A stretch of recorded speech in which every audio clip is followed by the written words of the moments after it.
খেয়াল করো সাবজেক্টটা কিন্তু আবার হচ্ছে হি, তাইলে থার্ড পারসন।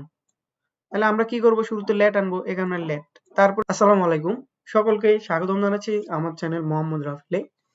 আজকে আমরা যে ট্রান্সফরমেশন অফ সেন্টেন্সের যে বিষয়টা নিয়ে আলোচনা করব, সেন্টেন্সের পরিবর্তন, অ্যাসার্টিভ টু ইম্পারেটিভ। আমরা এর আগে অনেকগুলো ক্লাস করছি ট্রান্সফরমেশন অফ সেন্টেন্সের। যারা ক্লাসগুলো করেন অবশ্যই ক্লাসগুলো করে নিবা।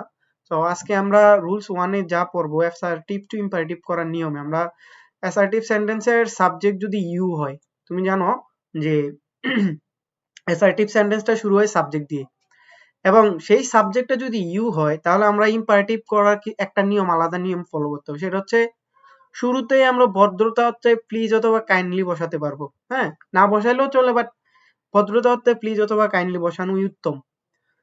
তারপর প্রদত্ত সেন্টেন্সে কোনো অক্সিলারি ভার্ব থাকলে হ্যাঁ তা উঠে যাবে, কোনো অক্সিলারি ভার্ব আসবে না। ইম্পারেটিভ সেন্টেন্সে কোনো অক্সিলারি ভার্ব নাই, মেইন ভার্ব দিয়ে বাক্যটা শুরু করতে হবে। যেমন এখানে লেখা আছে যে you should help your mother. এই যে এখানে অ্যাসার্টিভ সেন্টেন্সের সাবজেক্ট হচ্ছে ইউ, আর এটা হচ্ছে শুড হচ্ছে অক্সিলারি ভার্ব, তাহলে এই দুইটা অংশ কিন্তু উঠে যাবে। জাস্ট মেইন ভার্ব থেকে পুরোটা অংশ লিখে দিব, আর ভদ্রতা আমরা প্লিজ লিখে দিব। তাহলে প্লিজ হেল্প ইউর মাদার।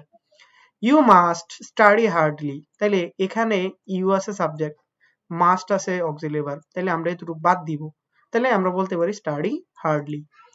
আশা করি বুঝছো। তারপরে আমরা যখন অ্যাসার্টিভ সেন্টেন্সের সাবজেক্ট যখন থার্ড পারসন অথবা ফার্স্ট পারসন পাবো, তখন আমরা এটাকে কিভাবে ইম্পারেটিভ করব। ইম্পারেটিভ করার নিয়মটা হচ্ছে শুরুতে লেট আনবা, লেটের পরে সাবজেক্টের অবজেক্টিভ ফর্ম লিখবা, অর্থাৎ আই থাকলে মি, হি থাকলে হিম, শি থাকলে হার, দে থাকলে দেম, প্লাস ভার্বের বেস ফর্ম, অর্থাৎ এস অথবা ইএসও যোগ করা যাবে না, এক নাম্বার ফর্মটা লিখতে হবে, প্লাস বাকি অংশ। যেমন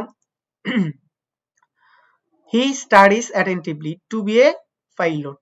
তো এখানে খেয়াল করো সাবজেক্টটা কিন্তু আবার হচ্ছে হি, তাইলে থার্ড পারসন। তাহলে আমরা কি করব, শুরুতে লেট আনবো, এখানে লেট। তারপরে 2 নাম্বার কাজ হচ্ছে সাবজেক্টের অবজেক্টিভ ফর্ম লিখতে হবে। তো এখানে হি এর অবজেক্টিভ ফর্ম হচ্ছে হিম, তাহলে এখানে লিখলাম হিম। তারপরে 3 নাম্বার কাজ হচ্ছে ভার্বের বেস ফর্ম। তো ভার্বের বেস ফর্ম বলতে স্টাডিজ তো আর ভার্বের বেস ফর্ম না, ভার্বের বেস ফর্ম হচ্ছে স্টাডি, তারপর প্লাস বাকি অংশ attentively to be a pilot. তারপরে আরেকটা বাক্য, আই লাইক মাহমুদুল্লাহ, এটা সাবজেক্ট হচ্ছে আই, ফার্স্ট পারসন। তো আমরা যদি এটাকে ইম্পারেটিভ করি তাহলে লেট আনতে হবে। হ্যাঁ, শুরুতে লেট আনতে হবে, তারপর আই এর অবজেক্টিভ ফর্ম মি, তাহলে লেট মি, তারপর বাকি অংশ লাইক মাহমুদুল্লাহ। তো এটা ছিল আমাদের টেন্সের পরিবর্তনে অ্যাসার্টিভ টু ইম্পারেটিভ। এই আলোচনার মাধ্যমে তোমাদের সেন্টেন্সের যতগুলা পর্ব ছিল সবগুলা পর্ব শেষ হয়ে গেছে। তোমাদের সেন্টেন্সের পরিবর্তন মোট 4টা পর্ব আমি সাজাইছি। 4টা পর্ব যারা দেখো নাই অবশ্যই 4টা পর্বের ক্লাসগুলো করবা, তাইলে তুমি কমন পেয়ে যাবা ইনশাল্লাহ। তো আমরা নেক্সট ক্লাসে যেটা নিয়ে আলোচনা করব সেটা হচ্ছে ডিগ্রি, এই ডিগ্রি সম্পর্কে আলোচনা করব। তো আমার চ্যানেলে যদি নতুন হয়ে থাকে, ইউটিউব থেকে যারা ক্লাস করো ইউটিউব চ্যানেলটা সাবস্ক্রাইব করবে, আর ফেসবুক থেকে যারা ক্লাস করো অবশ্যই ফেসবুক পেজটা ফলো করবে, আর হচ্ছে শেয়ার করতে ভুলবে না। ভিডিওটি শেয়ার করলে আশা করি তোমার বন্ধুরাও ক্লাসগুলো করতে পারবে।